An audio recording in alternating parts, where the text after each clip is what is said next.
మోడీ నివాసం ముందు హైటెన్షన్. రాహుల్, అఖిలేష్ను అదుపులోకి తీసుకున్న పోలీసులు.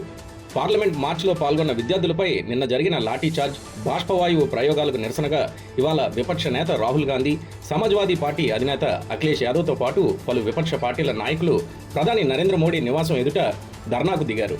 అంతకుముందు జంతర్ మంతర్కు వెళ్లిన వారు ఆందోళనలో పాల్గొన్న విద్యార్థులకు, కాక్రోచ్ పార్టీ నాయకులకు సంఘీభావం ప్రకటించి అక్కడి నుండి మోడీ నివాసానికి చేరుకొని నిరసన చేపట్టారు.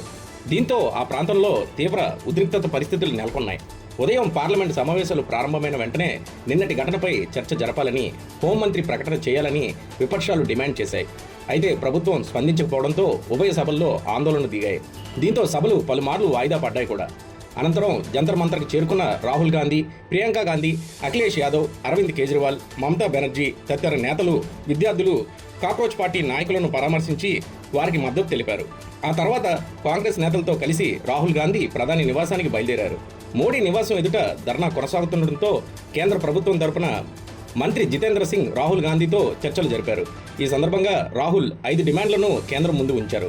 వాటిపై అమిత్ షాతో మాట్లాడి సమాధానం ఇస్తానని చెప్పినా జితేంద్ర సింగ్ తిరిగి వచ్చినా ఎలాంటి స్పష్టమైన హామీ ఇవ్వలేదు.